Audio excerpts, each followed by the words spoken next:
सोचिए, आप उस जगह खड़े हैं जहां एक सेकंड की गलती सैकड़ों जानें ले सकती है, जहां पीछे हटने का ऑप्शन नहीं होता और जहां देश आप पर आंख बंद करके भरोसा करता है।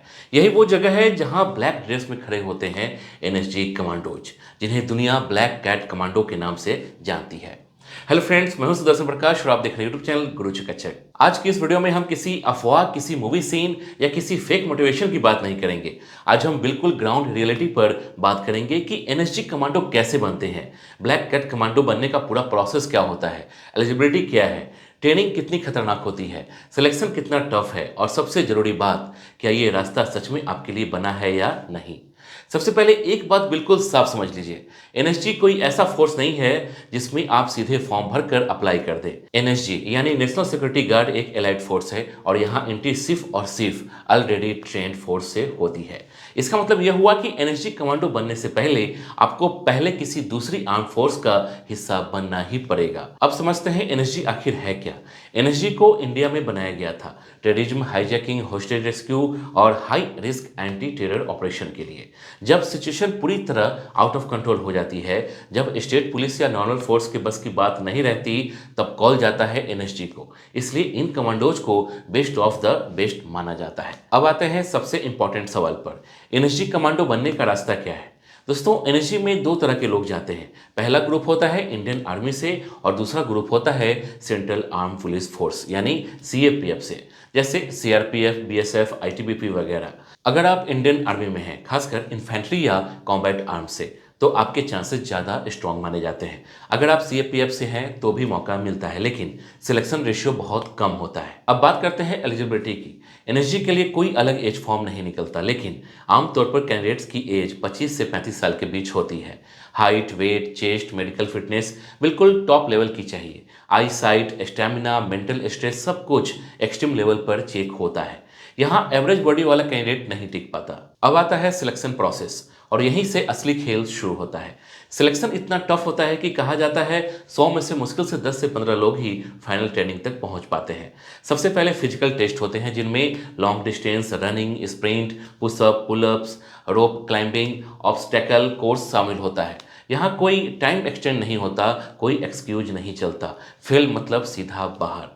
फिजिकल के बाद आता है मेडिकल और साइकोलॉजिकल टेस्ट। दोस्तों, एनएसजी सिर्फ मसल नहीं ढूंढती, वो दिमाग ढूंढती है जो प्रेशर में भी क्लियर डिसीजन ले सके। आपको नींद की कमी में, भूख में, स्ट्रेस में टेस्ट किया जाता है। कई कैंडिडेट्स यहाँ टूट जाते हैं। अगर आप ये सब क्लियर कर लेते हैं, तब शुरू होती है असली डरावनी चीज यानी एनएसजी ट्रेनिंग। ट्रेनिंग लगभग 9 से 14 महीने की होती है और इसे इंडिया की सबसे टफ ट्रेनिंग में गिना जाता है। ट्रेनिंग में close quarter battle, room intervention, hostage rescue, bomb disposal, high rise operations, aircraft hijack drill सब कुछ सिखाया जाता है। ट्रेनिंग के दौरान स्लीप बहुत कम दी जाती है। कई बार 72 घंटे तक प्रॉपर रेस्ट नहीं मिलता। बॉडी पेन, इंजरी, फीवर सब नॉर्मल माना जाता है। यहाँ कंप्लेन करने का कोई ऑप्शन नहीं होता। अगर आप ट्रेनिंग के बीच क्विट करते हैं तो आपको वापस आपकी पेरेंट्स फोर्स में भेज दिया जाता है। अब समझिए ब्लैक कैट कमांडो क्यों कहा जाता है। एनएसजी कमांडोज अक्सर ब्लैक यूनिफॉर्म पहनते हैं, खासकर अर्बन ऑपरेशंस में। ये यूनिफॉर्म सिर्फ स्टाइल नहीं, साइकोलॉजिकल इम्पैक्ट के लिए होती है। जब कोई टेररिस्ट ब्लैक कैट कमांडो को सामने देखता है तो उसे पता चलता है कि अब बचने का चांस बहुत कम है। अब दोस्तों, सैलरी की बात कर लेते हैं, क्योंकि ये सवाल हर स्टूडेंट के दिमाग में होता है।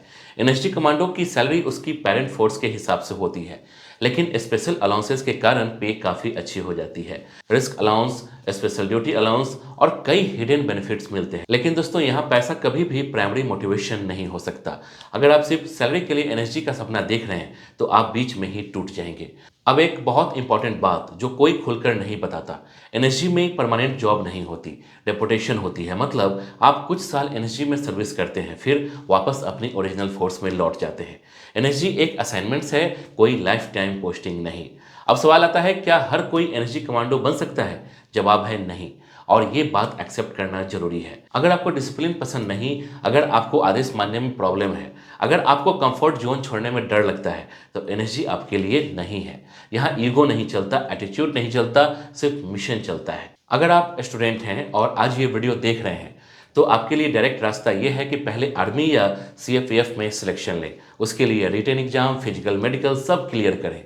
वहाँ खुद को फिजिकली और मेंटली स्ट्रांग बनाएं, उसके बाद एनर्जी का सपना देखें। शॉर्टकट यहाँ बिल्कुल नहीं होता। बहुत से लोग कमेंट में पूछते हैं कि क्या सिविलियंस डायरेक्ट एनर्जी ज्वाइन कर सकते हैं? साफ जवाब है नहीं।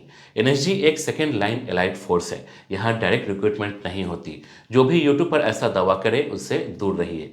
अब एक इमोशनल सच ये भी सुन लीजिए, एनर्जी कमांडो बनने का मतलब है फैमिली से दूरी, लगातार खतरा और कई बार पहचान छुपा कर रहना। आपकी सक्सेस की कहानी बाहर नहीं आती, लेकिन आपकी एक गलती हेडलाइंस बन सकती है। ये रास्ता ग्लोरी से ज़्यादा रिस्पॉन्सिबिलिटी का है। अगर फिर भी आपका दिल कहता है कि यही करना है, तो समझ लीजिए आप पहले ही आधा रास्ता तय कर चुके हैं, क्योंकि एनर्जी कमांडो बनने से पहले सबसे बड़ी लड़ाई होती है खुद से। अब एक प्रैक्टिकल सवाल और समझ लीजिए, जिसे बहुत कम लोग पूछते हैं। एनर्जी कमांडो बनने की तैयारी आर्मी या सीएफएफ में रहते हुए कैसे करें? दोस्तों, यहाँ सिर्फ जिम बॉडी काम नहीं आती। आपको डेली रूटीन में long distance running, functional training, body weight exercise और खासकर एंडोरेंस पर फोकस करना होता है। 5 किलोमीटर या 10 किलोमीटर दौड़ को गोल नहीं, वार्म अप मानना पड़ता है। Rope climbing, monkey crawl, pushups, pullups, ये सब आपकी लाइफ का हिस्सा बन जाते हैं। साथ ही शूटिंग स्किल और वेपन हैंडलिंग पर कमांड होना बहुत जरूरी है। एनर्जी में जाकर कोई आपको एबीसी नहीं सिखाता। वहाँ एक्सपेक्टेशन ये होती है कि आप पहले से ही कॉम्बैट रेडी हो। इसलिए आर्मी या सीएफएफ में रहते हुए हर ट्रेनिंग को हल्के में लेने की गलती मत करना। वही ट्रेनिंग आगे चलकर आपको एनर्जी एंट्री का बेस बनती है।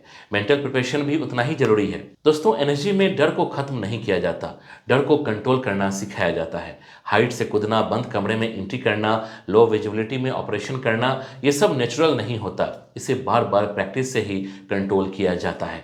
अगर आप स्ट्रेस में पैनिक करने लगते हैं तो एनर्जी आपके लिए बहुत मुश्किल हो जाएगी।